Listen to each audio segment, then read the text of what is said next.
Weeksville was a free Black community in pre-Civil War central Brooklyn. Imagine, just 11 years after slavery was abolished, a group of African American investors creating an intentional community with the original inspiration of gaining voting rights through land ownership. A century later, that thriving community, based on agency and self-determination, was almost wiped out by modernism.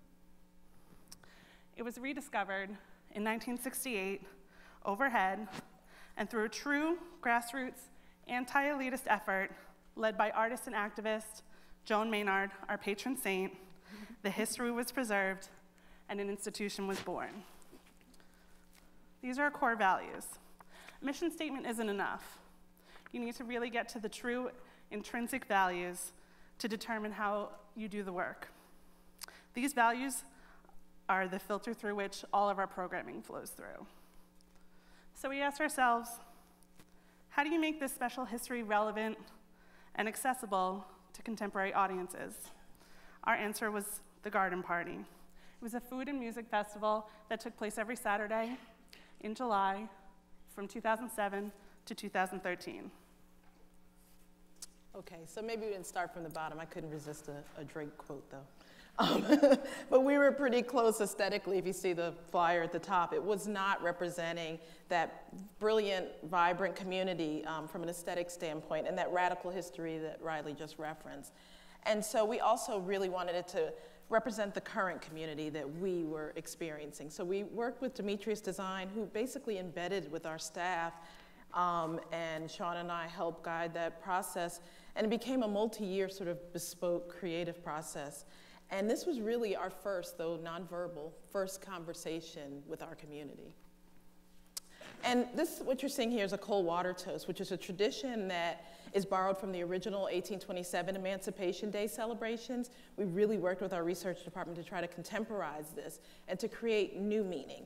And we did this two ways. We selected, much to their surprise, people from our audience. They would come that day. Here's Mos Def's mom, Umi, who is the consummate Brooklyn representation. And we shifted expertise. It wasn't about what we knew about Emancipation Day. It was about her heartfelt toast and giving new memories. And this was our real exercise in letting go and spontaneity and receiving the gifts that bestowed upon us.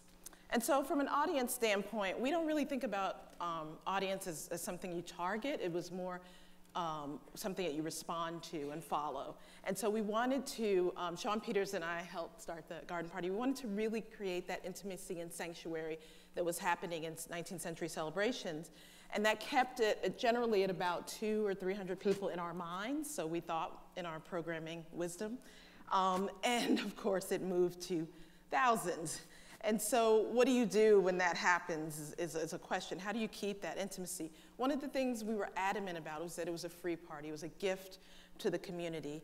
And of course, we projected what the revenues would be had we charged, and volunteer donations exceeded it. So for us, that was great monetarily, but it was much more important that there was real acceptance and satisfaction being communicated to us. We also went door to door and talked to our closest concentric circle, which is our walkable neighbors. We're surrounded by 4 major housing projects, as well as homeowners and also a diversity of housing. And we invited them personally and gave free drinks and preferred status and had deep listening sessions, sort of on a slide a little bit. But to really not get new guests, it was more about gauging community interest. Should we even be doing this? Is this the right thing? What are their desires for this particular event? And basically to create new stakeholders and find doppelgangers. Sweet pea to the breakdance community. And then also, we wanted to really focus on what that intimacy looked like in a deep way, not in a superficial way, not just about numbers, but about feeling. And a little bit about a process. I mean, we call it slow-gramming. That really means doing the long-term deep listening, like Elissa said, and really investing real time in process. We have 3 guiding principles that inform our creative practice, both at the Garden Party and in our future endeavors.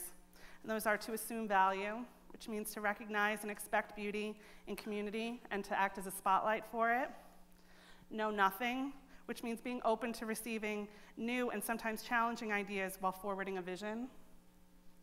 And enjoy your life, which Sean Peters usually says, which means put the fun in profundity, which artist Pierre Benoit says.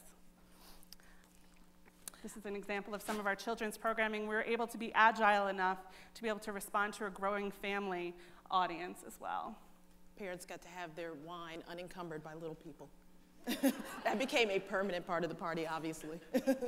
And food was also a critical component of the garden party. We wanted to counteract the negative narrative around a quote-unquote food desert by highlighting, curating, and connecting local business with audience. We didn't charge a vendor fee. That's our farmer's market right there. And we limited the options to one sweet and one savory. So it was profitable, and they often sold out. The garden party was also became a venue for contemporary art.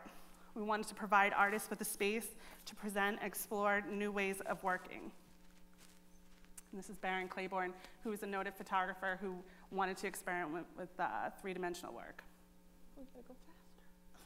Okay, so artist care was at the top of our priorities. We really focused our resources where they counted.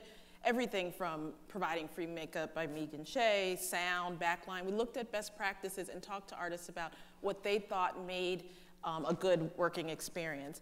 And central to that, we sort of copied this and stole it from Creative Capital and Doris Duke, this language around economic dignity. Artists don't need to be starving artists. And we did something radical. We paid artists what they asked for.